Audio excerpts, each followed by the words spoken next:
Okay, before I send my message and sermon this morning, I wish to tell to all our brother and sister in the whole world, in Europe, United States, in Australia, and Middle East, and whole best friend in Indonesia.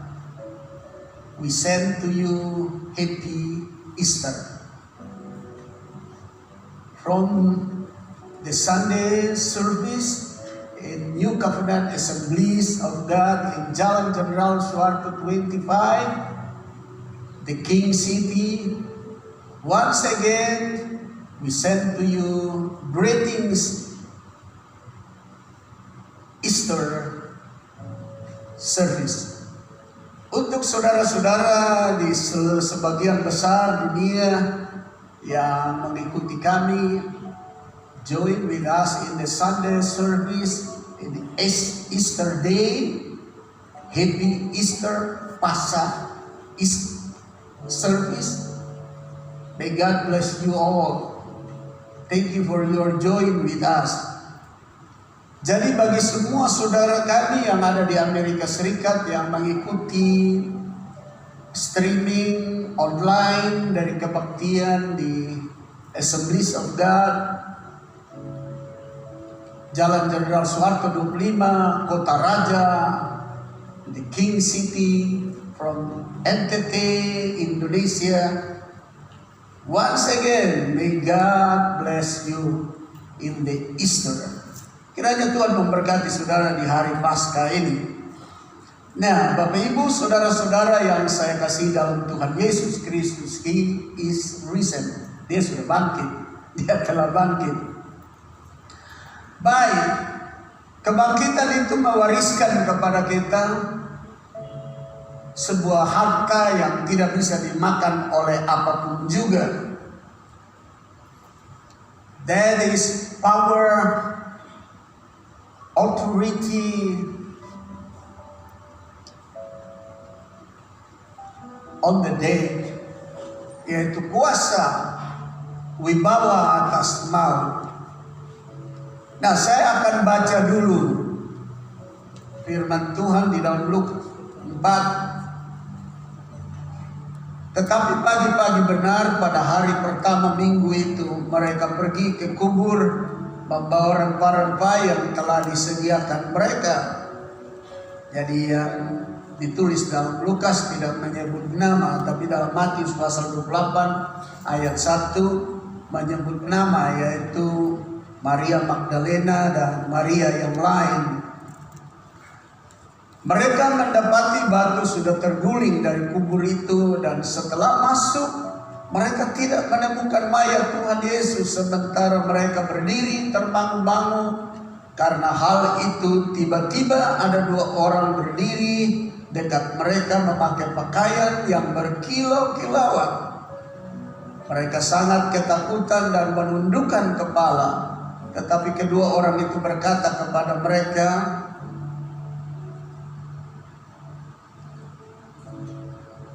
"Mengapa kamu mencari Dia yang hidup di antara orang mati?" Then as they were afraid and bowed their face to the earth, they said to them, "Why do you seek the living among the dead?" Kenapa cari yang hidup itu di antara orang mati? Ia tidak ada di sini. Ia telah bangkit. Ingatlah apa yang dikatakannya kepada kamu ketika ia masih di Galilea. Bapak, Ibu, dan saudara-saudara yang saya kasih dalam Tuhan, bagian pertama dari kebangkitan Yesus, number one about resurrection of Jesus Christ, is why do you seek the living among the dead? Mengapa cari yang hidup di antara orang mati? Perkataan ini, kalimat ini adalah kalimat surgawi, karena yang disampaikan adalah malaikat dari surga berkaitan dengan kebangkitan Yesus. Penyampaian ini sebuah khotbah yang menarik, karena kehidupan bangsa Yudaisme, para imam besar, ahli Taurat, Farisi, Saduki dalam pelayanan pengiringan akan Tuhan, perilaku mereka lebih banyak mencari yang hidup di tempat mati. Contoh, mereka berdoa di pinggir jalan, itu mencari hidup. Tapi itu di tempat mati, maksudnya apa? Karena di situ supaya orang lihat, lalu mereka dapat pujian. Lalu Tuhan Yesus bilang, kalau sudah dapat pujian di sini, tidak dapat pujian di sana lagi. Berarti ini dia cari hidup di tanpa mati. Dia memberi korban persembahan. Yesus tegur, kalau bisa tangan yang satu kasih, tangan yang lain tidak boleh tahu. Tapi ini mereka memberi untuk semua orang tahu, cari hidup di tanpa mati.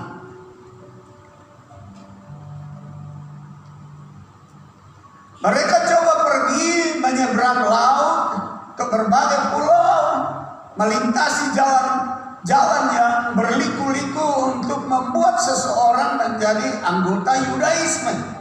Tapi Tuhan Yesus bilang, setelah engkau dapat dia jadi anggota Yudaisme, you bikin dia menjadi orang yang tidak kenal Tuhan dan mati di dalam dosa. Berarti you cari yang hidup untuk kasih mati.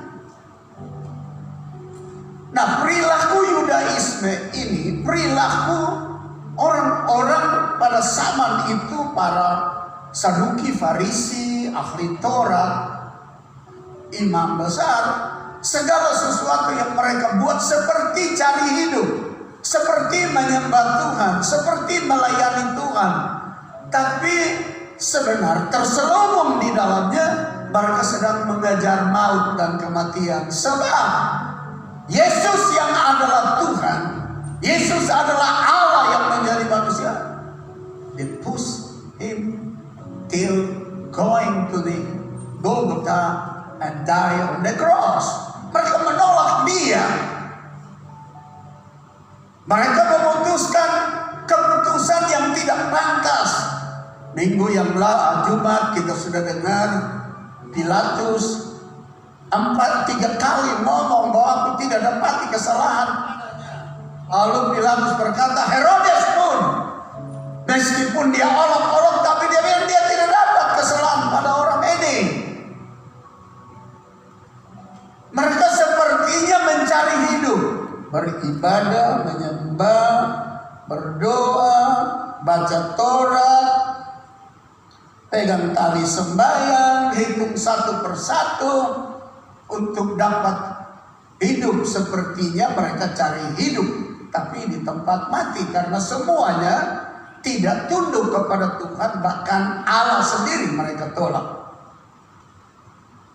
Kelihatan juga hari ini gereja Tuhan, banyak orang datang ke dalam gereja, datang ke dalam kegiatan-kegiatan rohani, sepertinya cari hidup.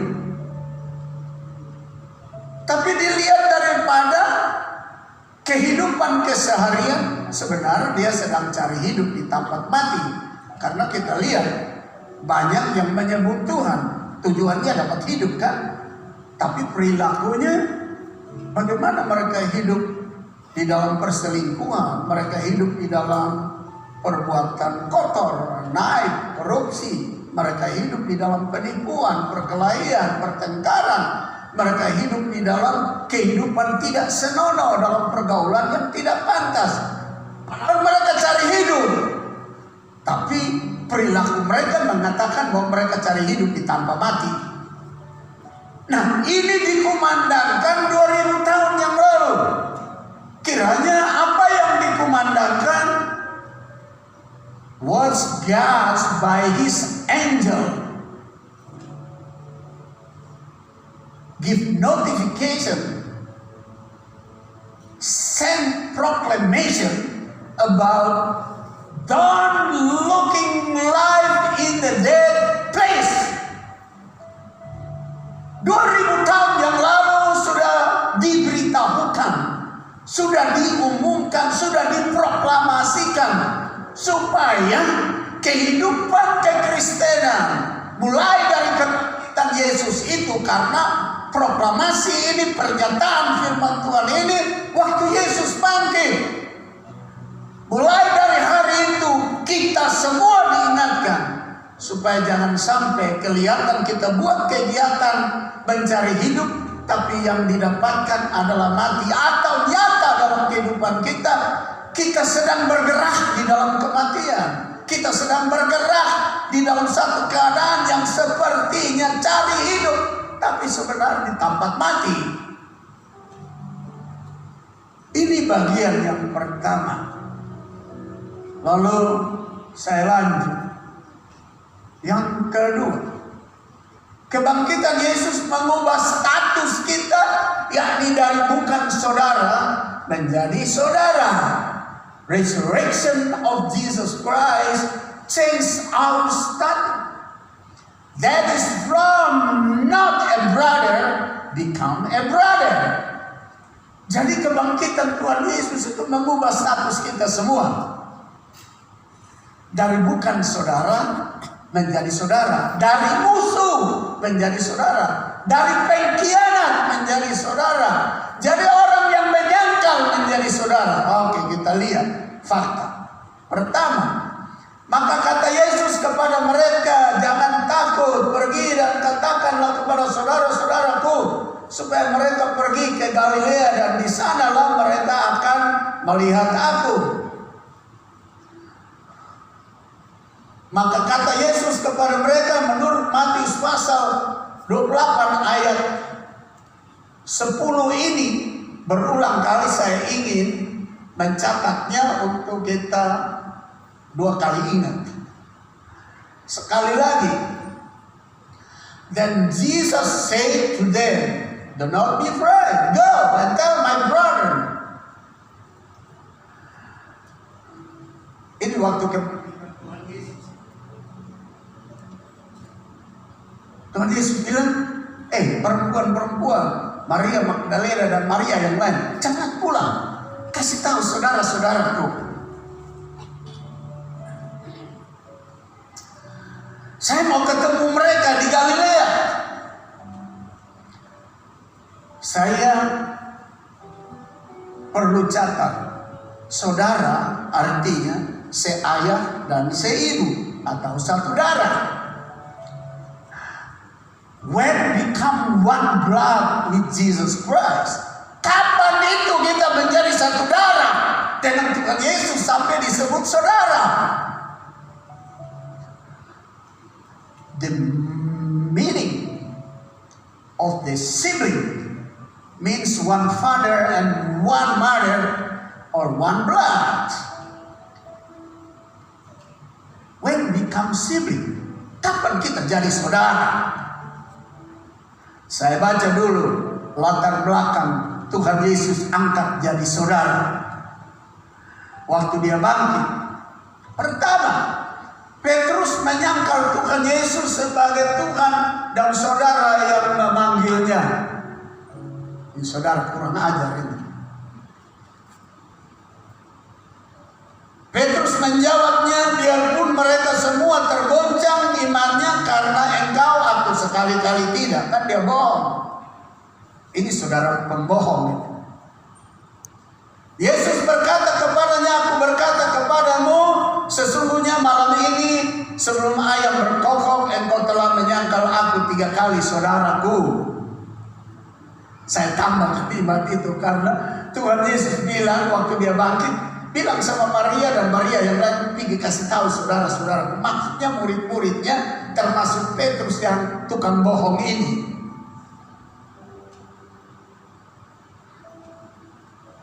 Kata Petrus kepadanya, sekalipun aku harus mati bersama-sama engkau, aku takkan menyangkal engkau. Semua lain pun berkata demikian. Jadi Petrus sang pembohong, omong kosong. Lalu yang kedua, murid-murid yang tadi kita baca. Matius 26 ayat 69, sementara itu Petrus duduk di luar di halaman, maka datanglah seorang hamba perempuan kepadanya, katanya, engkau juga selalu bersama-sama dengan Yesus orang Galilea itu. Tetapi ia menyangkalnya di depan semua orang, katanya, aku tidak tahu apa yang engkau maksud. Ini saudara paling nakal ini.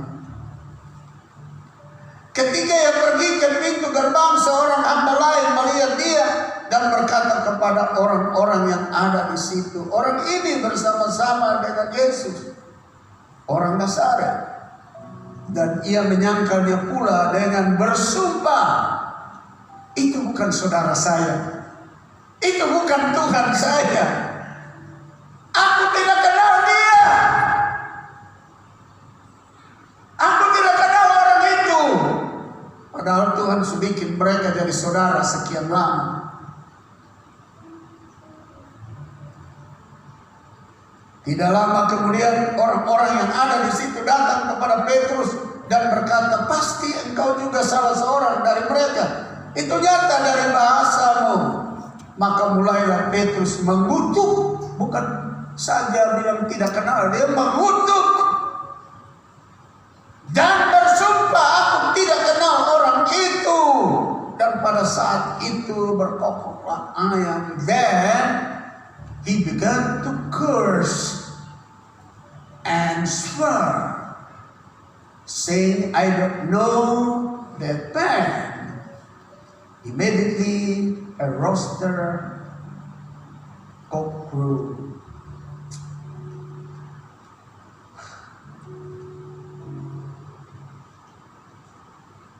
Bapak Ibu, saudara-saudara, waktu baca ini, saya betul-betul menikmati how great God's love to the world. He is God, has endless love. Betapa besar Dia mengasihi, yang menjadi seteru, yang menjadi pembohong, yang menjadi penyangkal, yang mengatakan bersumpah aku tidak kenal Dia. Waktu kebangkitannya dia bilang, Maria, quickly back to our brother and my brother and tell them I want to meet them in Galilee. Anda lihat, waktu kebangkitan Yesus tidak ingat itu tukang bohong, itu tukang omong kosong, itu sumpah dusta, itu sumpah palsu, itu hati yang jahat, itu Petrus punya watak tidak benar, murid-murid juga. Waktu di Getsemani saja mereka sudah lari semua, buyar semua. Tapi waktu Yesus bangkit, Yesus bilang, I forgot everything and I put label on their body, that's my brothers. Tuhan waktu bangkit dia lupa itu semua dan dia kenakan satu label, mereka adalah saudara. Saudara, kalau saudara renungkan ini, akan berkata, thank you so much God, terima kasih banyak Tuhan. Saya musuh, saya berbohong, saya omong kosong, saya dusta. Kadang-kadang saya janji baca Alkitab 2 lembar satu hari, saya bohong Tuhan. Saya tidak baca. Sering saya sudah janji, seperti Petrus janji setia. Saya akan berdoa buat teman, sahabat, musuh. Saya mau berdoa buat pekerjaan Tuhan, tapi saya tidak melakukannya. Petrus melakukan banyak hal yang paling buruk. But God says, He is my brother. Dia adalah saudara. Dan ingat baik-baik, kalau sampai hari ini kita telah melakukan hal-hal pragmatis dalam kehidupan kita yang menyatakan ketidakbenaran kita, waktu Paskah, remember God says to you, Ingat, Tuhan berkata kepadamu, keadaanmu seperti apa sekalipun. I tell to you this Sunday service, you are my brother. Saudara adalah saudaraku.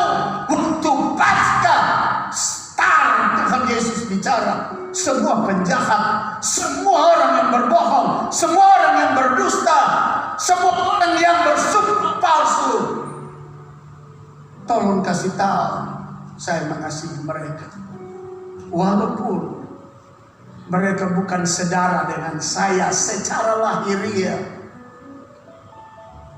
Kita bukan seibu dan sebapak, tapi waktu pasca mereka saudara dengan aku. Sebab darah yang mengalir itu dari Golgota, darah itu mengalir ke seluruh dunia untuk membasuh seluruh makhluk manusia, semua yang berdosa, menurut Roma pasal 3 ayat 23 chapter 3 verse 23. All human beings are sinners and all of them lost their giving. Semua orang sudah berbuat dosa dan hilang kasih karunia itu.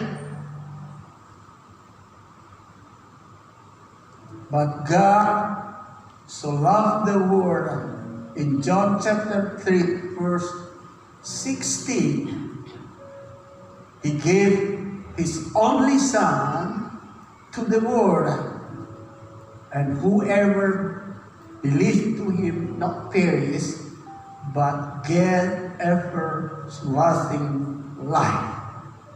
Begitu besar kasih Allah akan dunia ini, sehingga dikaruniakan anaknya yang tunggal, supaya setiap orang yang percaya kepadanya tidak akan binasa. Kebangkitan Yesus adalah permulaan perubahan status kita dari orang berdosa menjadi brothers, sibling of the Lord, menjadi saudara dengan Dia karena darah yang mengalir itu.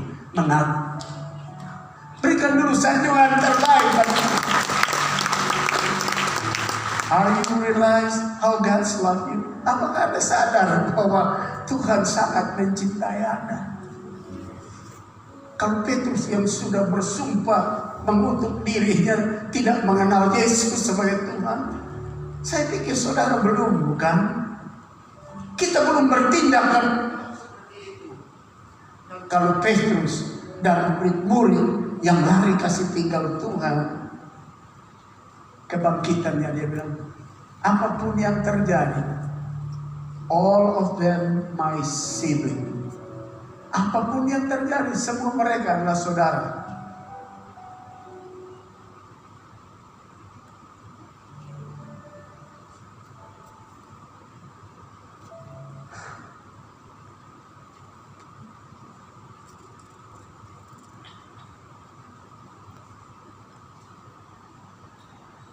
Matius 26 ayat 35, kata Petrus kepadanya, sekalipun aku harus mati bersama-sama engkau, aku takkan menyangkal engkau. Semua murid yang lain pun berkata demikian.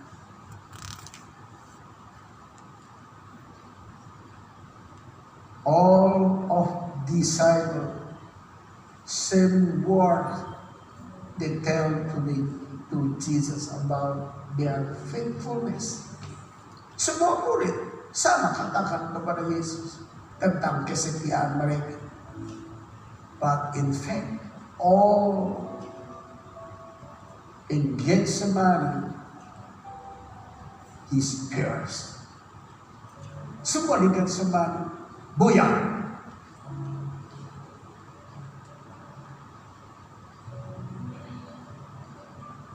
Ibrani 6 ayat 7 berkata, kalau orang seperti ini, kalau manusia seperti ini, digambarkan seperti ini.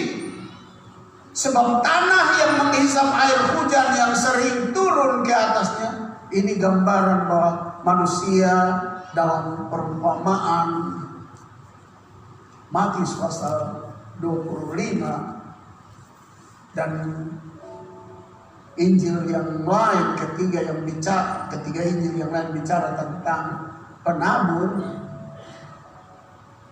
Tanah tanah itu adalah manusia, hati manusia. Ini mau bicara bahwa Petrus itu adalah tanah yang sudah didirus dengan hujan berkat selama 3,5 tahun. Hujan itu turun, berkat itu turun di atasnya. Dan harusnya menghasilkan tumbuh-tumbuhan yang berguna bagi mereka yang mengerjakannya. Menerima berkat dari Allah, yaitu Yesus yang sudah jadi hujan berkat buat mereka. Tetapi jikalau tanah itu menghasilkan semak duri seperti Petrus dan murid-murid, pembohong, pendusta, tidak setia, bersumpah tidak benar, bersumpah menyangkal dan lain-lain. Saya baca ayat ini. Tetapi jikalau tanah itu menghasilkan semak duri, ini perilaku menghasilkan duri, dan rumput duri, tidaklah ia berguna dan sudah dekat pada kutub yang berakhir dengan pembakaran. But Jesus, third day in the resurrection, He tell to the women were come to the tomb. Yesus waktu bangkit dan perempuan-perempuan datang ke kuburan, Yesus bilang, tanah yang sudah tumbuh duri itu pergi kasih tahu ya saudaraku. Tanah yang sudah tumbuh belukar itu, yang terima hujan tidak hasil baik itu, harusnya sudah dibakar, harusnya sudah dihukum. Tapi pergi kasih tahu ya, mereka saudara. Berikan dulu sanjungan Bapak. Itu sebabnya in Psalm the word of God says, we have God where has endless love. Pemazmur berkata bahwa kita punya Tuhan yang kasihnya, yang sayangnya, yang cintanya tidak ada ujungnya. Sekali lagi berikan dulu sanjungan terbaik. Jadi sebenarnya mereka ini tanah belukar duri yang harus dibakar.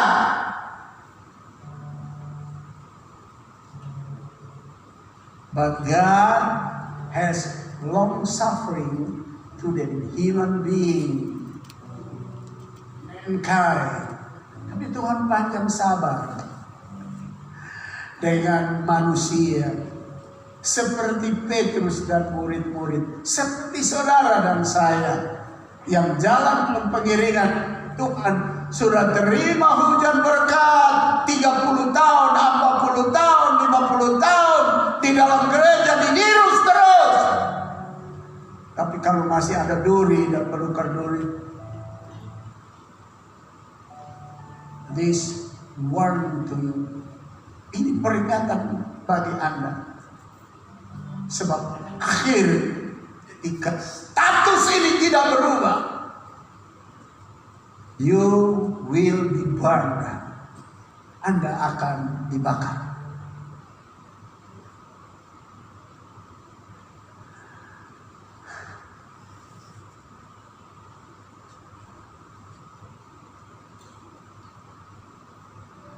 Ibrani Hebrew chapter 10 verse 26. Ibrani 10 ayat 26 mulai. Sebab jika kita sengaja berbuat dosa, sengaja berbuat dosa seperti Petrus, sesudah memperoleh pengetahuan tentang kebenaran, maka tidak ada lagi korban untuk menghapus dosa itu.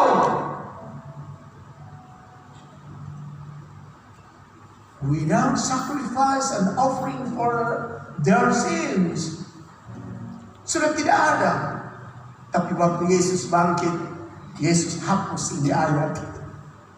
Yesus tutup ini ayat. Yesus tidak ingat ini ayat. Dia hanya ingat, all of them my sibling, all of them my brothers. Dia tidak ingat bahwa mereka harus dibakar, harus dikutuk, harus dihukum. Tapi dia ingat mereka adalah saudara. Anda dan saya adalah saudaranya, saudara dengan dia. Ada amin.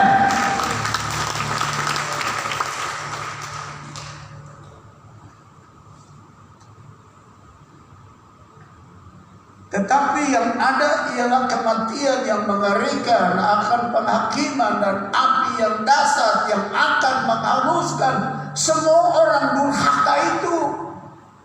Layaknya seperti itu. Worthy to them when they deny God, where they lie before presence of the Lord. Layak mereka dapat ini hukuman. Layak, worthy they get this curse. Mereka layak dapat kutuk ini. Hukuman ini mereka dapat, layak mendapatkan. Petrus layak mendapatkan. Murid-murid layak mendapatkan. Orang Kristen model ini layak mendapatkan. Tapi time in the resurrection of God, the first day, Jesus says to the women where they come to the tomb. Tapi hari pertama, Yesus ngomong kepada perempuan-perempuan yang datang ke kuburan, go quickly and tell to all disciples, my sibling. Kasih tahu, cepat pulang dan kasih tahu murid-murid. Kasih tahu mereka yang sudah menyangkal aku, yang sudah mengkhianati aku. Mereka adalah saudara. Waktu saya baca bisa aduh, terima kasih Tuhan. Dulu saya nakal. Untung Engkau tidak bilang saya belukar duri lalu dibakar. Untung Engkau tidak jadikan saya orang kayu api masuk di pembakaran. Tapi Engkau ubah statusku, aku jadi saudaraku.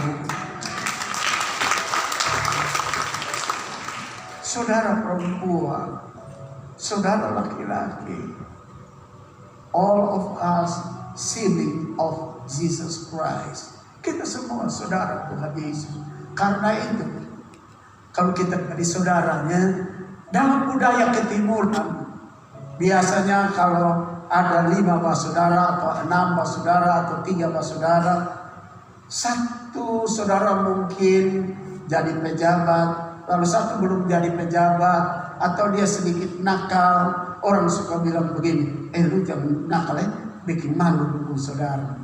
Lu saudara kan pejabat, lu saudara kan bupati, lu saudara kan wali kota, lu saudara kan kepala biro, lu saudara kan gubernur. Jangan bikin begitu, itu bikin malu saudara. I want to tell to you in this Sunday service, don't doing bad to make your brothers and siblings sing because you are doing. Saya kasih tahu saudara pagi ini, saudara punya saudara Tuhan Yesus, jangan bikin malu sama dia. Ada amin. Berikan dulu sanjungan terbaik. Jangan bikin malu sama dia. Di saat kita bukan saudara, dia bikin kita jadi saudara. Lalu dalam perilaku keseharian, di marketplace, di keluarga kita, di luar sana, kita bikin malu sama dia. Hati-hati, jangan sampai bukan orang yang bilang sama kita, jangan bikin malu saudaramu, tapi bisa-bisa setan yang bilang sama saudara, jangan bikin malu saudara.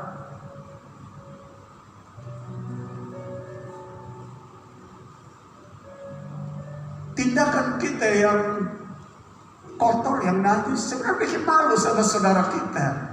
Di saat dia buat pengakuan dalam kemenangan yang diwariskan kepada kita dari maut, dari hukuman, dan bikin kita jadi saudara. Lalu saudara tidak santun dan tidak sopan, bikin malu sama dia. Secara sekuler duniawi saja kita tidak mau bikin malu saudara kita. Kenapa Tuhan Yesus yang sudah membuat proklamasi, membuat satu deklarasi, you are my sibling, kamu adalah saudaraku.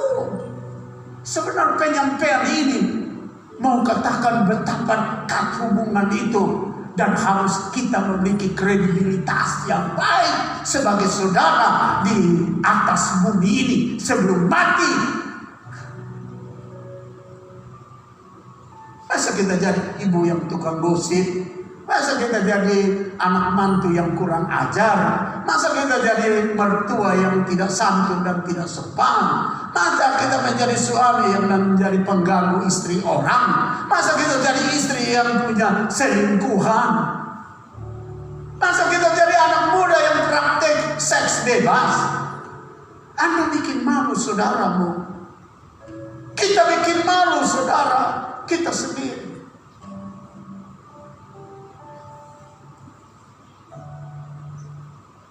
Satu orang ngaku, saudara, ada lagi pun saudara punya bangga luar biasa. Padahal 5 tahun bupatinya turun. Kalau Pak Presiden juga bilang Anda adalah saudara, betapa bangga. 5 tahun turun atau 10 tahun turun. Yesus yang katakan bahwa saudara adalah saudaranya. He lived and has life ever and ever. Dia adalah Tuhan yang memiliki hidup untuk selama-lamanya, dan dia hidup selama-lamanya.